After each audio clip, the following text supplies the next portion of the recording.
Could village simplicity be better than modern technology? The Kichwa farmers you're about to meet work really hard in the field, provide very few comforts for their children, and eat pets for dinner. Before I jump to judgment, I find myself asking one question. Could they be right and we're all wrong? Let's find the answer in this inspirational adventure as I spend 41 hours with an indigenous family in the Andes of Ecuador. They don't speak English, I don't speak Kichwa, and I'm only a couple weeks into learning Spanish.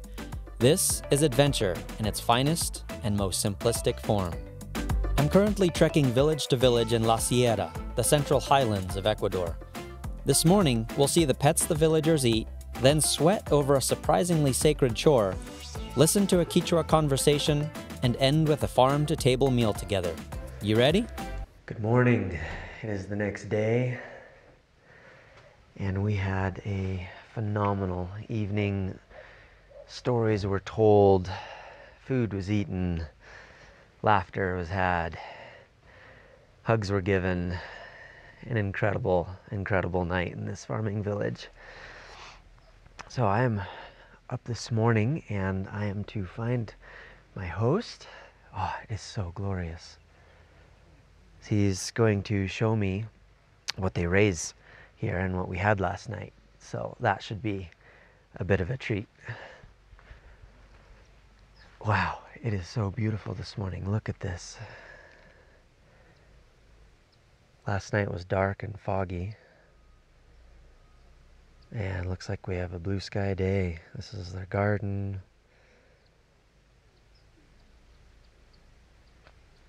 This is village life in Ecuador. Okay, so I'm here with Hernan, and he is my host for the night. So I don't know where we're going, and we're just walking through some little garden areas here, and we're gonna see what he raises and where he raises them. This should be interesting. Okay, we are ready to see what he raises here. Let's look in here. Yeah, there they are. Wow. Look at that. These are cuyas. We would know them as guinea pigs or some variation of. And here we go. This is what he feeds them. So he grows his own alfalfa. What an interesting sound I'm hearing too. You hear that?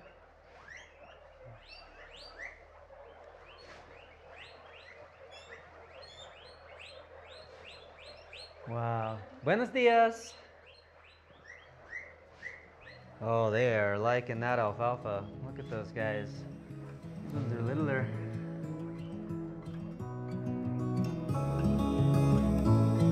Quite adorable. You think of raising, we all eat chicken and we like our drumsticks and our hot wings. They're really cute when they're chicks. Just like these guys are really cute too. But it's a sustainable meat. And turning alfalfa into protein meat here. Raise them, they have some for their family, and then they also share them with a local village. And this is his beautiful family we had dinner with last night. It's amazing. Muy bien. Here we go. So what I've learned is he has one male for every 6 females. In my broken Spanish, this is what I understand. And then they get pregnant, and it takes 2 months for them to give birth. They're like rabbits. They populate very quickly, and so they're a really good animal to raise. But they're not quite as tame as they would be in the States, where we raise them as pets and hold them all the time. They're really fast and hard to catch. But he's doing an amazing job. He's been doing this for a couple of years, and they seem to be doing well.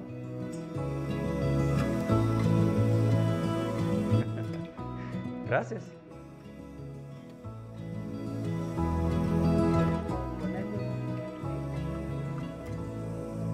What's in here? Let's see. Hey, there we go. There's some rabbits that he has. Beautiful. Nice touch. Conejos? Sí, conejos. Conejos. Rabbits. Okay, some of you may be horrified by raising such adorable creatures for their meat. I have a question for my carnivorous friends. Do you know where your meat is coming from? Having grown up on a farm and traveled 41 countries now, I've personally come to this conclusion. I believe it's better to eat small portions of meat where you know the source, rather than massive portions, served in plastic packages and fast food burgers, all sourced from inhumane feedlots. Visit just one of those, and it may be enough to join my amazing vegan friends. The truth is, mankind has been living mostly from agriculture and sustainable meat harvest from small animals, such as chickens, guinea pigs, rabbits, goats, and sheep. Only in the last 100 years has our gluttony terraformed a planet around our insatiable consumption of beef. Although this video is not about meat, here's some food for thought. Modern technology in large animal meat processing and packaging was only created because our Western first world diet has demanded meat in almost every meal. And moving forward, I think village simplicity is part of the answer. One guinea pig a week. The rest is related to what's inside these bags and what we'll be doing next. Part of not having a plan on trying to get to a different place every day or having places booked for each day is you can wake up on mornings like this, have such a spectacular morning in a place like this. And I asked Arang if I could help him in the fields this morning somehow. And he said, yeah, so we have bags of seeds here, I believe. I don't know what they are yet, but I believe we're gonna be planting. So we have him and his 3-year-old daughter, Nicole, and we're gonna be planting in his fields for a bit this morning. I'm really looking forward to that because I don't have any place else booked and I don't have to be anywhere at any time. So I'm just enjoying the moment. This is traveling internationally at its finest, in my opinion. It's not the big tourist destinations, but it's just learning to live and just see the simplicity of the life and some of the people out in the villages. And even if you're in the cities, just seeing what their life is like and asking if you can help. So that's what we're doing. We're waiting for his wife, Marta. And I was corrected, his baby is a baby boy, Jason.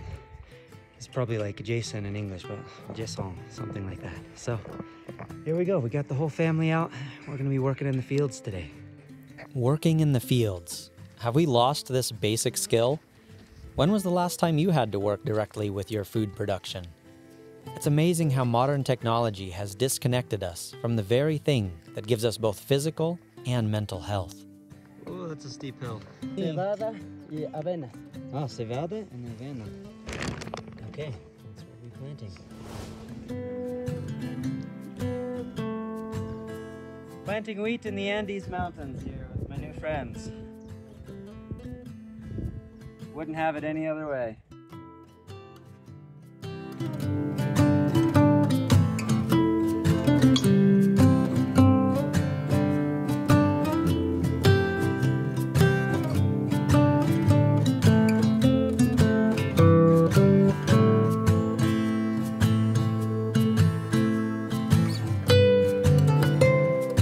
That about finishes the sowing of the field. It's an honor to let my friend here just allow me to sow into his field.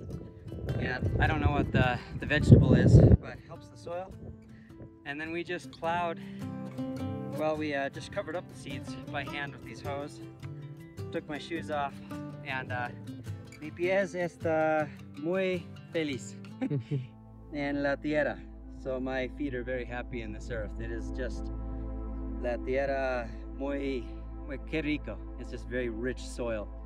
So it's been a joy to be in this field, and I'll scan it around. Gracias. And this is our field here that we just finished.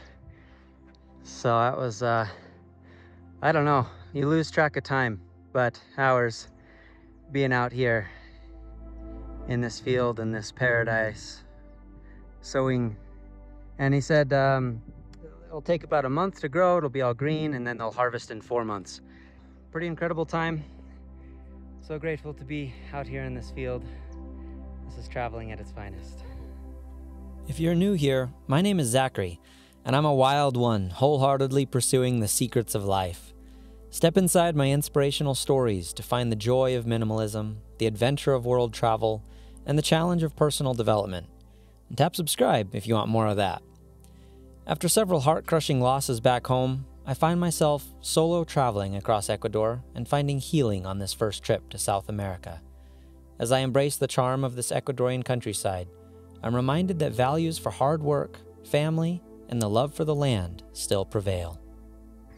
That is a picture of a beautiful family living the village life, working long hours, growing food, raising animals, raising their children. The little ones were just out with us the whole time. Baby Jason was just playing in the dirt and cried a few times, but then got over it and just sitting in the sun, having a good day. This is quite the place to grow up. If you're looking at raising your family in a good place, just gotta be okay with working hard and live in places like these. ¿Cómo se dice? Chancho. There's Chancho, a big, a happy pig right there. They invited me in for almuerzo, lunchtime after our work out in the fields. Had a simple meal of rice and lentils and one potato, and just gonna get some time in the room, rest, a little siesta now, enjoying the village life, bare feet, walking around, perfect. A bit later, I find myself sitting with Martha and her sister while their little ones play together in their small home. Although I have no idea what they're saying in their Kichwa dialect, my heart smiles with adventure happiness as my ears listen to their beautiful language.